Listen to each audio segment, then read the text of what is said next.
Yo, what's going on, everybody? It's your boy Kryptonian saying here, bringing you guys a review for One Piece chapter 1026. And yo, that man Momo, he didn't just say, I'm gonna take a small bite out of Kaido. This man bit down and took all of Kaido.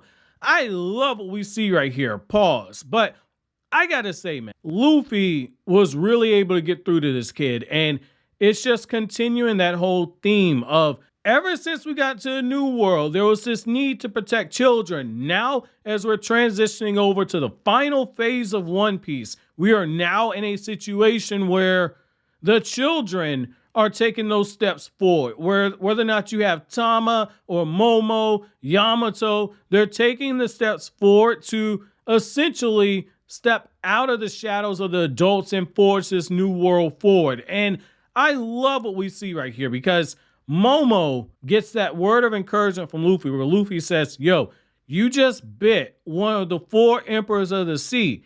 Do you understand what you just did, kid? You just did something that most people, nobody will be able to say, hey, I bit Kaido's ass.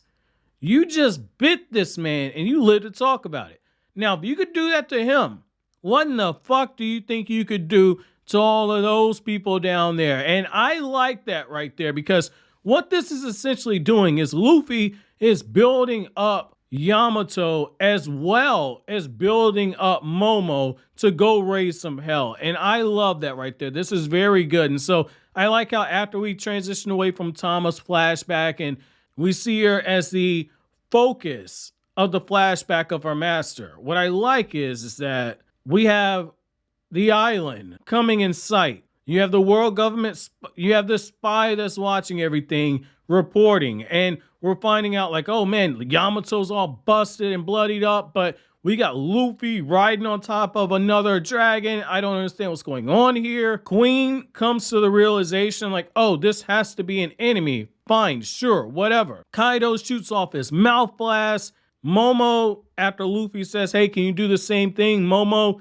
in theory, should be able to, but because he hasn't got full mastery over his power yet, he can't quite yet access that. And so Luffy says, fine, don't worry about it.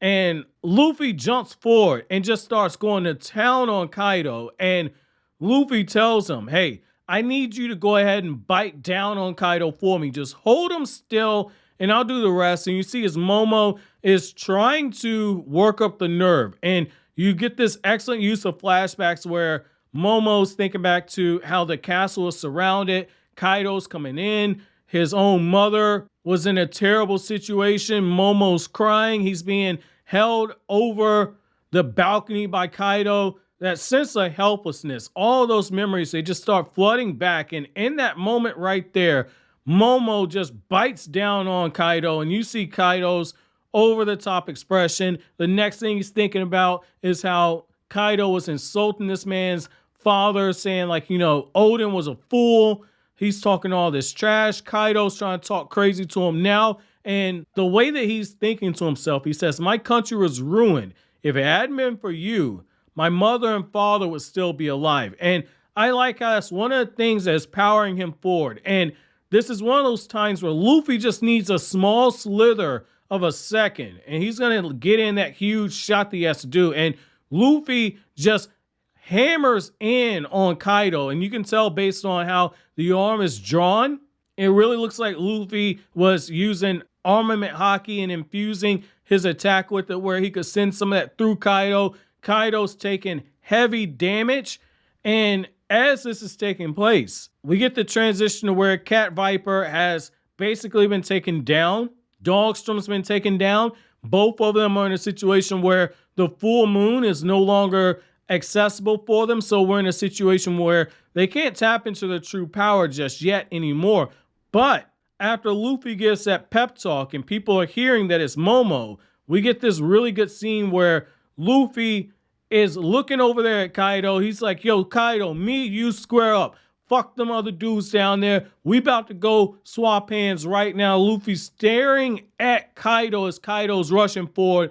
Kaido's saying, you don't have a chance. How do you think you can beat me? Luffy says that as long as I still have breath in my lungs, I'm going to have multiple, infinite opportunities to take you down. You got all the people in the middle of the double page spread just cheering on Luffy with the exception of Big Mom. And what I like is that when they strike each other, when their haki is just released, it parts the entire clouds. And that's when the moon becomes accessible. And once that happens, that's when that's when the dude from the Beast Pirates ends up getting taken care of right then and there off that one attack. And you got that little shit-faced dude, Orochi, watching everything. And he's like, oh shit, I can't believe Jack just fell. And what I like about this is that it looks like Orochi isn't done. I thought Orochi was taken care of, but guess we're going with it where you got to kill this man 8 separate times because Orochi with the mythology, 8 snakes, like, I'm ready for this dude to be gone. However, what I got to say is that this chapter, the way that we arrived at this point and the way that Luffy was able to inspire Momo, this works on so many different levels. The biggest way that this works is it's essentially Luffy helping a future leader understand that when you put your mind to something, there's nothing that anybody can do that will make you not reach what it is that you've spoken into existence, what you've claimed for yourself. And that's essentially what Luffy's gotten Momo to understand, that this is that time. You make your stand right now. A few months ago, if I'd have told you you would have bit Kaido, you would have called me crazy. Look at you. You didn't just beat him. You gave me an opportunity to defeat him. We're going to take back your country, but I need you to go down there and kick some ass for me.